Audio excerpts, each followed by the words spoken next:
Tsukaze Nasa. He shares his story of how everyone made fun of him by linking him to NASA itself. Not the most tragic backstory, but we'll roll with it. He spent most of his teenage years and childhood training his mind and body to its absolute best. On his way home, Nasa sees a redhead and has a Bollywood moment where a guy decides she is the one without knowing a single thing about her. Nasa then gets hit by a truck. Sorry, I skipped a few details. Nasa is so amazed by her beauty that he reaches out to talk to her and then gets hit by a truck, just to clarify. And no, don't get your hopes up, it's not an isekai for once. Hey! Nasa lays on the snowy ground, bleeding excessively, as one does when they get hit by a truck, as he sees the redhead girl, who is also bleeding, mostly because she got in the way from pushing him. She tells him that he's not going to die, and then leaves. I mean, yeah, she just leaves, like that. That's it. Nasa lays there for a while, unable to move. But then his simp instincts kick in so hard that the man gets up and starts searching for the girl while his head is literally cut open. He eventually finds her, and she is impressed to see that he can still move after getting hit by a truck. I mean, yeah, she pushed him out of the way. But still, I mean, you know, it's impressive. Also, how is she walking? Nasa has a small interaction with her before confessing his love to a girl that he literally just met. There's no way she would accept, right? I mean, there's no way that a guy named after a space organization could find love before me, right? I mean, you wouldn't think. Not only does she accept, she proposes to do so only if NASA agrees to marry her. 10 minutes in, and I can already sense logic fading away, and my sanity slipping. And also my ego. Before anything develops here, Nasa loses consciousness, wakes up in a hospital, loses his chance at university, and spends the next year working like a machine. He now rents an apartment. Case in mind that the girl has not come in contact with him this whole year, but then one merry day, pops up out of thin air and introduces herself as Tsukasa. She enters his room, doesn't really say much, and just hands the guy a marriage registration. I wish it was that easy. You don't really see much hesitation in Nasa here, as he hurriedly signs the document and they turn it into a legal body in what must be record time. And there you have it, folks. Two people who have seen each other twice and are now married. Still much more logical than girlfriend. Back home, Nasa is still pretty stoked about his new marriage, which he should be, because he might as well have married a serial killer for all we know. However, Nasa's biggest worry is how the two of them are going to fit on his small bed. So much so that he starts trying to figure out formations. By the way, Tsukasa just stands and watches Nasa as he thinks of ways they can sleep without knowing she was watching. And after being unable to come to a conclusion of how they were going to sleep, the couple heads to buy a futon, and Nasa seems to have a very unhealthy amount of information on how each futon feels. Very sus, my guy. Despite the fact that they are now married, Nasa is still very shy when it comes to things like holding Tsukasa's hand, which is very sweet. Or not. I don't know what to say about this relationship. I don't even have experience with a real relationship. Have I made that point clear? So now that futon is out of the way, they head out to buy pajamas, underwear, probably condoms, some diapers while they're at it for their future kids, of course. Wait, what, huh? What were you thinking? What, huh? In the end, they decide to sleep separately, which is, you know, I guess normal in their circumstance. Well, nothing about their circumstance is normal, so I don't think I can really judge. Wait, Tsukasa is pulling Nasa's blankets despite sleeping separately. Okay, now that's definitely a couple thing. I would know because I'm very experienced in relationships. Have I made that point clear? Morning comes up and... oh, when did I start watching Food Wars? Wow, turns out Tsukasa's a pretty good cook. Nasa, you scored big, man. They then head to a bathhouse that Nasa regularly uses since they don't have a bath in their apartment. There we meet Kaname, who starts poking fun at Nasa for being a pervert, not realizing that the girl he has brought with her is his wife. Poor Kaname. Upon learning about the marriage, she doesn't have much of a reaction, like, she goes, "What?" Anyways, congratulations. Tsukasa heads into the bath, and then Kaname starts asking for the deets of the marriage. She isn't really impressed by how the two came to wed each other, so she ends up giving Nasa some advice on how to properly marry someone, and how important it is to treat them right, which doesn't sound too convincing coming from a 15-year-old. In the men's bath, Kaname lingers around Nasa, and let's not even talk about the things that happen there. In the women's, Tsukasa meets a new character, who introduces herself as the eldest daughter of the bathhouse owner, Aya, which also makes her Kaname's elder sister. They have a friendly chat, which somehow leads to Aya washing Tsukasa's back, and I'm getting World's End harem vibes. Tsukasa, who hadn't told her name yet, introduces herself as Yukazi Tsukasa, which makes Aya think that she was Nasa's sister. Okay, so basically the whole point of this episode, it was to establish a scenario where Aya thinks Tsukasa is Nasa's sister, so in her head, she can still hit on Nasa, and Nasa, who thinks Aya knows, freely talks back to her, making Tsukasa a bit jealous in the process. Yeah, this is sounding like anime. Here we see Tsukasa alone at home, wondering about what she can do to impress Nasa, who she thinks is already perfect enough. Just as she is thinking, someone rings the door and we then see Chitose, who seems to be Tsukasa's sister. Her sister tells her that she is here to pick her up, but Tsukasa tells Chitose that she is married and low-key tells her to piss off. Chitose just sits on the stairs crying before being comforted by Nasa, who she doesn't know is her sister's husband. She ends up revealing that she is there to get her sister back, even though they are not blood-related, which is a weird thing to bring up in conversation to a stranger. But then Nasa reveals his plan to propose. So yeah, that made her feel better. Just as they are talking, Tsukasa calls out to Nasa by saying, "Darling," like she always does, and Chitose realizes in that moment that Nasa is the husband. Chitose then bursts into anger and kidnaps Nasa and takes him to her mansion in an attempt to convince him to divorce. Not sure how that works. Her attempt to convince is basically creating tabloid pictures of Nasa, defaming him, driving his reputation to mud, and leading his marriage to divorce. For a comedy anime, this idea sure isn't that jolly. While this is all happening, Nasa manages to escape and finds himself in a room that has Tsukasa's smell. There, he sees a moon rock inside a glass box. Yes, it's a moon rock. A rock from the moon itself, which has been preserved using nitrogen gas to prevent oxidization. This is already too much chemistry. One of the mansion's maids, Charlotte, located Nasa and starts swinging at him with a sword, but accidentally ends up damaging the glass. Nasa fixes it in time, and while doing so, Chitose realizes that he doesn't know anything about Tsukasa's past. After this, Tsukasa arrives at the mansion, takes Nasa away, disregards the tabloid that was faked, and takes him to a church, and they properly marry.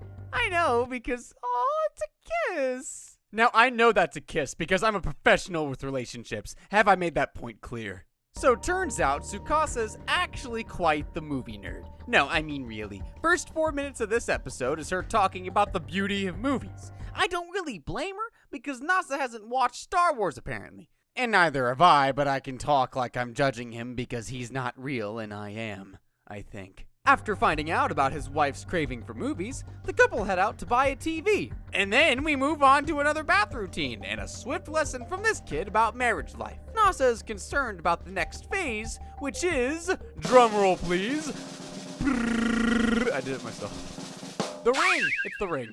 He tells Tsukasa that he won't be home until 9 since he has work. Finally, something normal in his life. They head to the park where they just sit.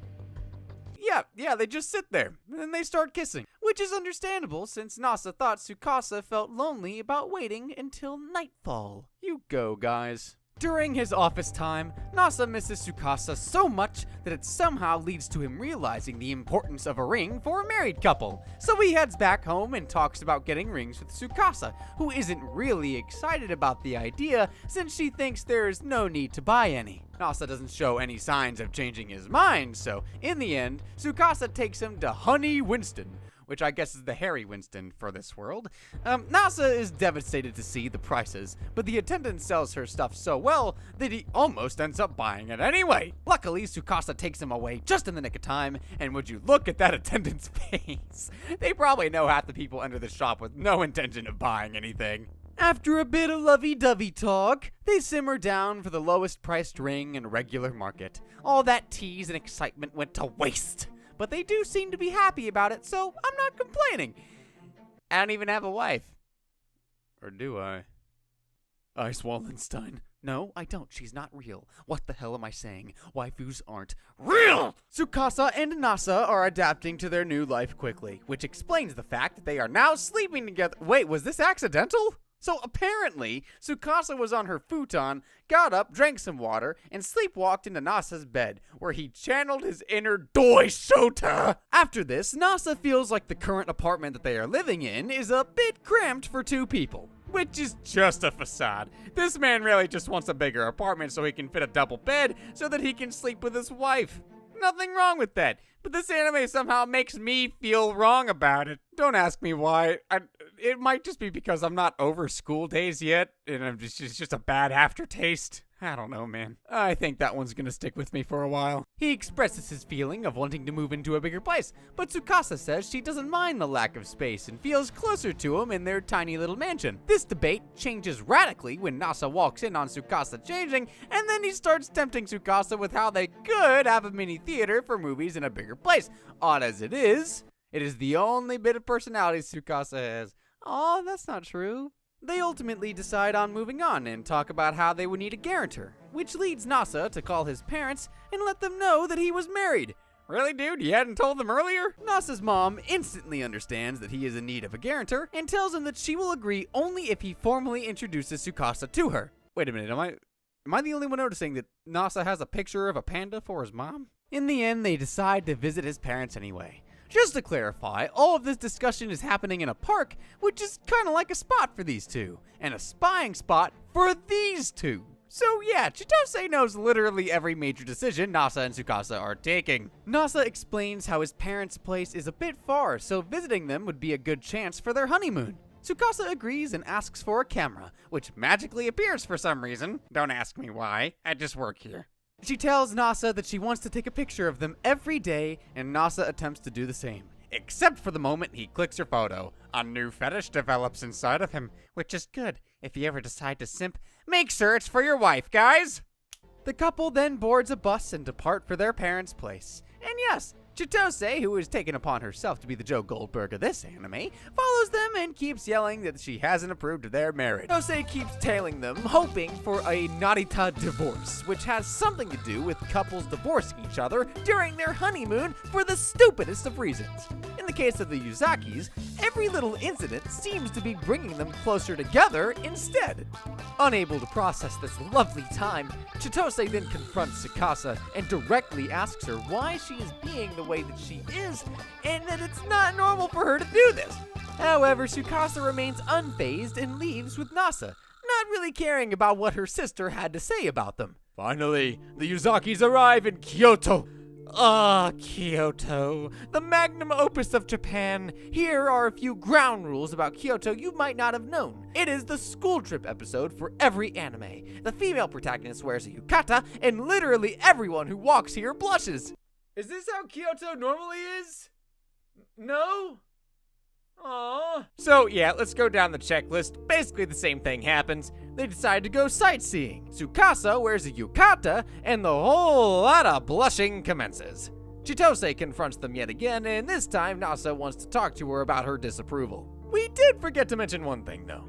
This is Kyoto. You cannot hold a normal conversation with people here, which is why Tsukasa is taken away by the two maids, and Chitose proposes to be Nasa's pretend girlfriend, and he has to use the time of their date to convince her about the marriage. That's what happens when you decide to play Stalker instead of Fortnite. Hey, up top! Anyone?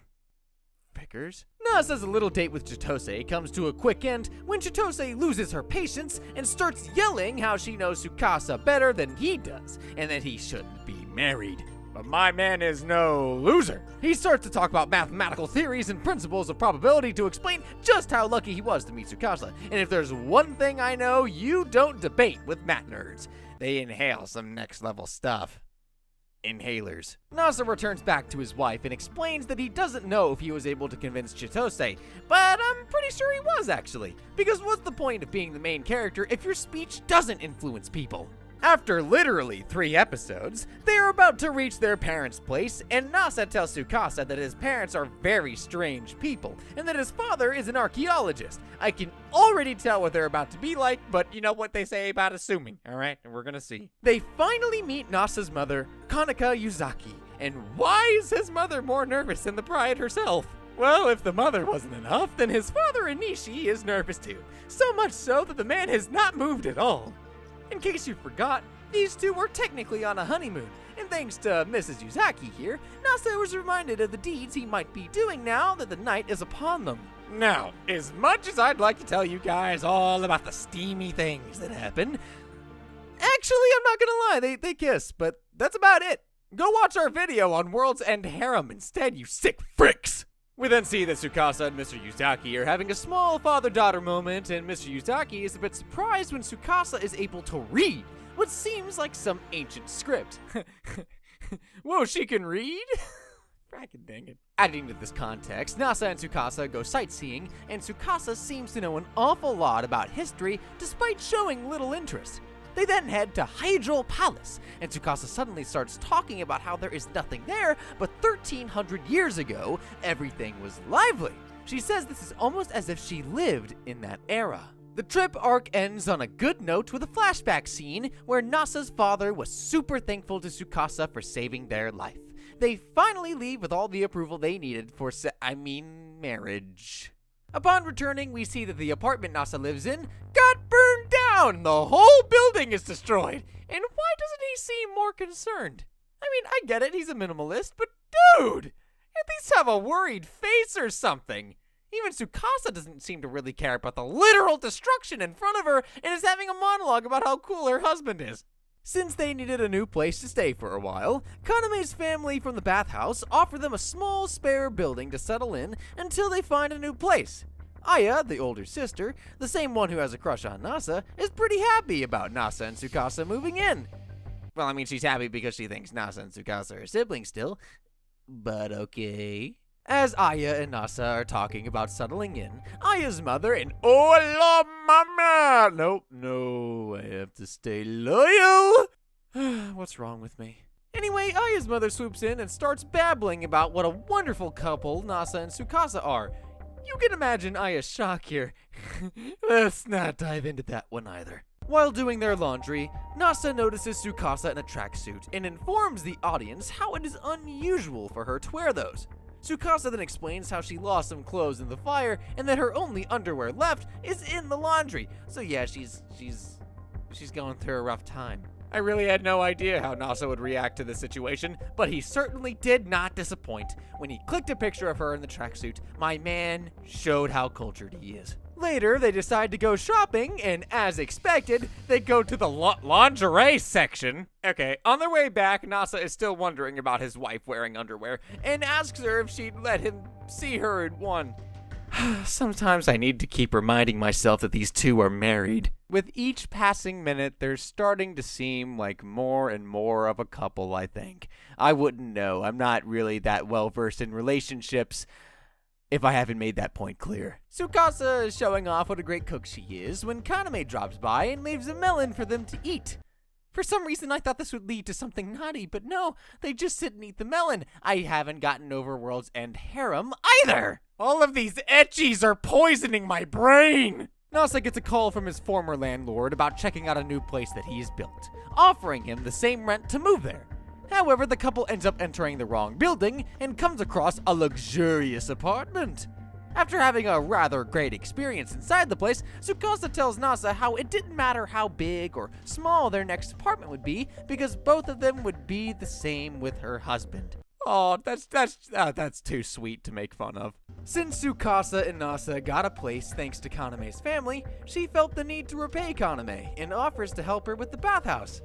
While cleaning, Kaname and Tsukasa do a lot of tweaks and innovations inside the bathhouse, which made the overall business run a lot smoother. Kaname then explains that it was Nasa who helped them with those tweaks, saving their family business in the time of crisis. During dinner, Tsukasa notices that they ran out of curry powder, and so the couple head out to get some. While returning, Nasa takes on Mrs. Arisugawa's advice and takes the route through a quiet park. There, he embraces his wife, and asks her if she was happy with him, to which she hugs him back and says it is bliss.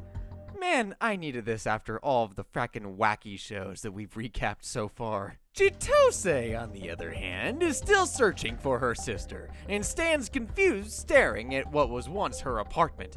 Seriously, okay, she has surpassed Joe Goldberg at this point. She does get a hold of Tsukasa, but Tsukasa manages to trick her and gets away. Welcome back to the bathhouse. The Uzakis are having a talk with Kaname about having a takoyaki party. But just as this conversation is going, Chitose arrives and begins to get all over the place like the that she is. This is when Kaname suggests that she and the two maids take a dip and discuss things with a cool head. Remember, boys, this is the closest thing that we'll get to a hot spring episode. Beggars cannot be choosers. And honestly, I didn't want to soil this show with a hot springs episode anyway. I know. Call me a fraud. One thing leads to another, and Aya comes out of nowhere, starts explaining how she sucks at cooking, and kind of implies that she contributes absolutely nothing to the family. Ultimately, they end up having a takoyaki party, and just look at how happy everyone is. Man, I sure hope nobody ruins the— Of course they do! Of course they have to ruin the mood! So Aya gets up and starts talking about how it takes more than just a good cook to be a wife. Big words coming out of someone who has done nothing but talk! I guess her idea of a good wife is a gamer, since she pulls out Street Fighter V, which is actually kind of cool. Everyone in that room is so enthusiastic about gaming that they end up proposing the idea of holding a tournament with a prize. The prize is a favor that you can ask from Yuzaki Nasa, and this maid keeps implying that they can ask for anything physically possible. Yeah, we know what you mean, you don't have to keep saying it. In the end, the last two contestants, Tsukasa and Aya, end up fighting to a draw, and at that point, no one cared about the prize. So much for making us think anything physically possible was about to happen. So yeah, takoyaki it is! Yay! Nasa gets a call from his workplace where they complain about the system going down, which makes me wonder what kind of place he works in, because he pulls out 3 computers in his home and is able to solve the problem remotely. This does take a toll on his body, as he starts to feel very feverish. Yeah, baby! Alright, we don't get a Hot Springs episode, but we get a sick episode, baby!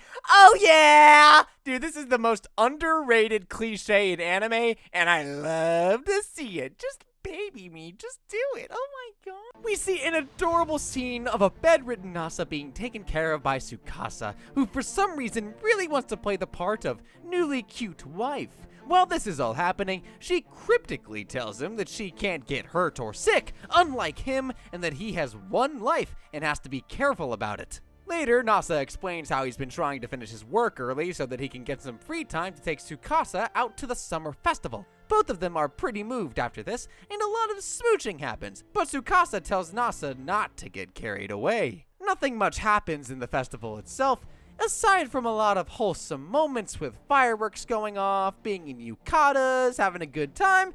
Don't get me wrong, I'm not complaining. This is exactly what I'm looking for. Wholesome, slice of life, not any ecchi or frackin' MK viruses or spaghetti monsters. It's just 2 people having a great time. And yeah, sure, we don't get a beach episode or a hot springs episode, but you know what? Even I need a break from that every once in a while. Alright?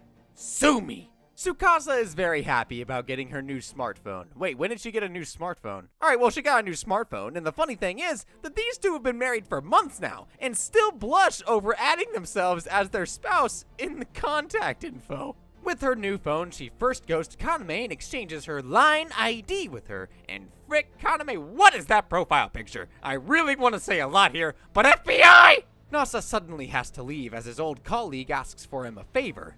The work is quite tedious, and he tells Tsukasa that he might have to stay the night. She is fine with this at first, but after an hour of his departure, you can really just see her dying inside. Tsukasa spends the rest of her day waiting for a text from Nasa, but she doesn't get one. She does finally get a text at night, and her heart is put at ease when he says that he misses her a lot. For someone who was supposed to be home the next day, Nasa arrives home the same night, and is surprised to see Tsukasa still awake and in wait. Things get a little more heated than usual that night. Still nothing sus, though. I feel like I'm not doing my job here. But screw you. I can talk about whatever the frick I want. Tsukasa, who was a bit aggressive the other night, is feeling very embarrassed about her heated exchange. Despite all this embarrassment, the next night is pretty much the same, and although they don't show it, it is very heavily implied that the honeymoon was a success. Which also brings us to the end of Season 1. Wow, that was a whole lot of wholesome, and I loved it!